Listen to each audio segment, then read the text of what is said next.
ఓం గం గణపతయే నమః. ద్వాదశ జ్యోతిర్లింగ క్షేత్రం చిన్న అరుణాచలం. భద్రాచలం నుంచి పర్ణశాల వెళ్ళే మార్గంలో ఉన్నటువంటి క్షేత్రం ఇది.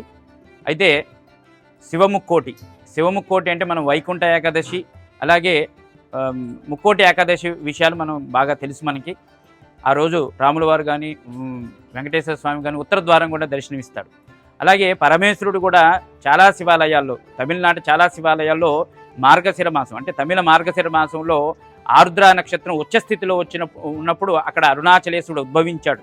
అంటే ఆ బ్రహ్మ విష్ణువుల యొక్క మాయను తొలగించడానికి వారి మధ్య అగ్నిస్తంభంగా వెలుగొందినవాడు అరుణాచలేశ్వరుడు. ఆ అరుణాచలేశ్వరుడు ఉద్భవించిన రోజుని శివముక్కోటి అని, ఆ యొక్క బ్రహ్మ విష్ణువుల యొక్క మాయని తొలగిపోయాక మాకంటే అధికుడు ఉన్నాడు అన్నటువంటి తెలుసుకున్న రోజుని మహాశివరాత్రి అని అంటారు.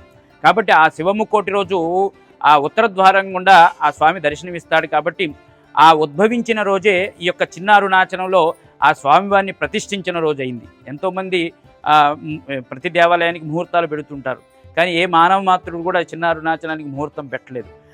ఆ స్వామి ఇచ్చినటువంటి ఆజ్ఞ మేరకు అక్కడ ఉద్భవించిన రోజే ఇక్కడ ప్రతిష్ఠ రోజు చేయటం జరిగింది. కాబట్టి ఇక్కడ ఆ ప్రతిష్ఠ రోజు ఆ స్వామివారు ఉత్తర ద్వారం గుండా దర్శనం ఇవ్వటం జరుగుతుంది. అలా ఈ యొక్క 3 రోజులు కూడా ఇక్కడ బ్రహ్మోత్సవాలు జరుగుతాయి. ఆ బ్రహ్మోత్సవాల్లో భాగంగా ఉత్తర ద్వారం గుండా ఆ స్వామివారు 13వ తారీఖు ఆరుద్రోత్సవం అంటాం. ఆ రోజు శివముక్కోటినే. ఎందుకంటే మహాశివరాత్రి కంటే కూడా విశేషమైనటువంటి అభిషేకం చేయవలసిన రోజు ఏదంటే ఆరుద్రోత్సవం అంటాం. కాబట్టి ఆ రోజు ఉదయం తెల్లవారుజామున స్వామివారికి అభిషేకం జరుగుతుంది. అలాగే 5:30కి స్వామివారు ఉత్తర ద్వారం గుండా దర్శనం ఇవ్వటం జరుగుతుంది. కాబట్టి ఈ యొక్క ఉత్తర ద్వారం గుండా స్వామివారిని దర్శనం చేసుకొని అందరూ కూడా ఆ స్వామివారి యొక్క ఆశీస్సులు పొందగలరని కోరుచున్నాము. అరుణాచల శివ, అరుణాచల శివ, అరుణాచల.